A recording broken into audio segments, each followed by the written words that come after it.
ये घटना के तुरंत बाद ही दुनिया के हुए 5 सबसे बड़े प्लेन क्रैश, जिन्हें जानकर आपकी रूह कांप जाएगी दोस्तों। Number 5, air India express flight 13344।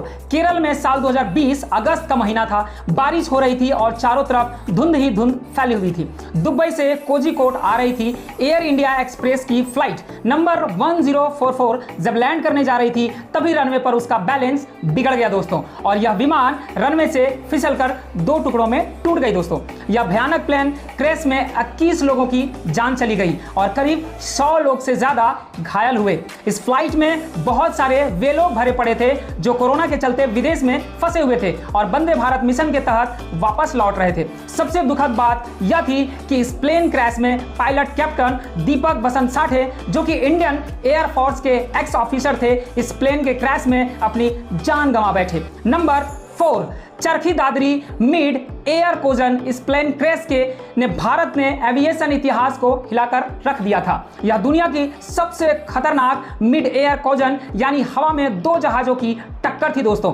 12 नवंबर 1996 को दिल्ली के पास एक सऊदी अरब का बोइंग 740 और कजाकिस्तान का IAL 665 एयरक्राफ्ट एक दूसरे से टकरा गए। दोनों प्लेन्स में मिलाकर करीबन 349 लोग सवार थे और सभी की मौत हो गई। जांच में सामने आया कि कजाक विमान ने एयर ट्रैफिक कंट्रोल के निर्देशों का ठीक से पालन नहीं किया, न फॉलो अप किया था और इसी वजह से टक्कर हुई। इस क्रैश ने न केवल भारत बल्कि पूरी दुनिया को झकझोर दिया। प्लेन क्रैश के बाद इंडियन एविएशन इंडस्ट्री में सबसे बड़े बदलाव किए गए। इस प्लेन क्रैश के तुरंत बाद ही भारत में सेकेंडरी सर्विलांस रडार और ट्रैफिक कोजन अवॉइडेंस सिस्टम को अनिवार्य कर दिया गया ताकि भविष्य में हवा में टकराव की स्थिति और घटनाएं को रोकी जा सके। Number 3, Japan airlines flight. इस प्लेन क्रैश को अब तक की सबसे भयानक और सिंगल प्लेन क्रैश माना जाता है। जापान एयरलाइंस की यह फ्लाइट 12 अगस्त 1985 को टोक्यो से उड़ान भरने के थोड़ी देर बाद ही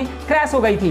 प्लेन में कुल 524 लोग सवार थे, जिसमें 520 लोग मारे गए दोस्तों। प्लेन क्रैश की वजह थी कि पिछली रिपेयरिंग में हुई एक छोटी सी गलती, जिसने कुछ मिनटों में ही इतने लोगों की जान ले ली।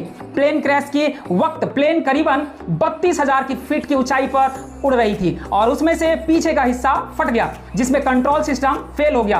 प्लेन ने करीब आधे घंटे तक हवा में जूझते हुए आखिरी में एक पहाड़ी से जा टकराई और धमाके के साथ क्रैश हो गई दोस्तों, जिसमें सिर्फ 4 लोग जिंदा। Number 2, Helios Airways flight 52214। अगस्त 2005 को एक बोइंग 737 विमान जो साइप्रस से एथेंस होते हुए प्राग जा रहा था। उड़ान के कुछ ही समय बाद अजीब तरह से रडार से संपर्क खो बैठा। जब एयर ट्रैफिक कंट्रोल में जवाब नहीं मिला तो उसके लिए जेट फाइटर भेजे गए तो उन्होंने देखा कि वहां किसी हॉरर मूवी से कम सीन नहीं था। प्लेन ऑटो पायलट पर चल रही थी। उसके कॉकपिट में कोई ऐसा व्यक्ति नहीं था जो कि होश में हो। असल में टेक ऑफ से पहले ही केबिन प्रेशर सेटिंग मैन्युअली बदली नहीं गई थी। इस वजह से धीरे धीरे ऑक्सीजन खत्म हो गई और प्लेन के सारे पैसेंजर और क्रू मेंबर्स बेहोश हो गए। प्लेन करीब 3 घंटे तक ऑटो पायलट पर उड़ता रहा और फिर एथेंस के पास पहाड़ों से जा टकराया और ध्वस्त हो गया। इस भयानक प्लेन क्रैश में कुल 121 लोग मारे गए। सोचिए, एक ऐसा प्लेन क्रैश जो बिना किसी होशमंद इंसान के 3 घंटे तक हवा में उड़ता रहा। यह घटना दुनिया के सबसे रहस्यमयी और डरावने प्लेन क्रैश में से एक मानी जाती है दोस्तों। Number 1, ten drive airport disaster. दोस्तों, साल 1977 की बात है। 27 मार्च का दिन था और जगह थी स्पेन के टेनरिफ आइलैंड का लॉस रोडियस एयरपोर्ट। इस दिन 2 बोइंग 747 जंबो जेट आपस में टकरा गए थे जब बम की धमकी की वजह से पैन AM फ्लाइट 1736 और KM फ्लाइट 48 और 5 को जहां डाइवर्ट किया गया था। एयरपोर्ट छोटा था, कोहरा बहुत घना था और रनवे पर ट्रैफिक ज्यादा थी। इसी बीच ALM के पायलट को लगा कि उसे टेक ऑफ की इजाजत मिल चुकी है, जबकि पैन AM का प्लेन अभी रनवे पर ही था। नतीजा, रनवे पर ही दोनों बोइंग 740 जंबो जेट आपस में टकरा गए।